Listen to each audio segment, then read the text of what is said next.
La tension ne cesse de monter entre le président Biden et le premier ministre israélien Benjamin Netanyahou. Une rupture qui soulève des questions sur les armes américaines destinées à Israël. Les deux dirigeants sont en désaccord au sujet des lignes rouges à Gaza. Ils sont en désaccord sur l'invasion de la ville de Rafah, où, selon l'ONU, plus d'1 million de Palestiniens déplacés se cachent pour fuir la guerre. Il doit accorder plus d'attention aux vies innocentes perdues à la suite des actions entreprises. Alors que Joe Biden a insisté que l'invasion de Rafah ne devrait pas se produire sans un plan israélien pour protéger les civils, Netanyahou continue de dire que rien n'empêchera ses troupes de se déplacer vers Rafah. Nous y irons. Nous n'allons pas arrêter. Vous savez, j'ai une ligne rouge et la ligne rouge est que le 7 octobre ne se reproduise plus. Cela ne se reproduira plus jamais. Les appels de Joe Biden au cessez-le-feu se sont multipliés ces dernières semaines. Sa frustration apparente à l'égard de Netanyahou s'est fait entendre au micro, en oubliant qu'il était filmé. Je lui ai dit, Bibi, et vous et moi allons avoir une conversation franche.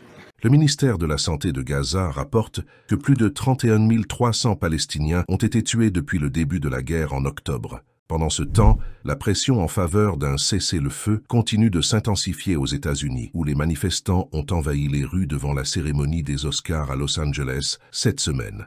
Lors de la cérémonie, certaines des plus grandes stars d'Hollywood ont été vues portant des épinglettes rouges du cessez-le-feu. De retour à Gaza, alors que le mois sacré du Ramadan se poursuit, les Nations Unies déclarent que la faim est partout et qu'il n'y a aucun endroit sûr où les civils peuvent se cacher à Rafah.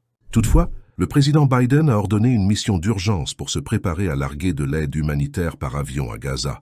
Un navire militaire américain est déjà en route, mais la mise en œuvre de cette mission pourrait prendre des semaines. Il faut noter que la plus grande source d'influence de Joe Biden est la fourniture d'armes à Israël. Jusqu'à présent, il n'a pas encore utilisé cette influence malgré la sourde oreille de Netanyahou aux appels de Washington à un cessez-le-feu. La question qui se pose désormais est de savoir si ce fossé grandissant entre Biden et Netanyahou amènerait les États-Unis à restreindre l'aide militaire si jamais Israël poursuivait une offensive terrestre à Rafah. Je serais très ravi de lire ton point de vue dans les commentaires. Merci beaucoup pour votre temps.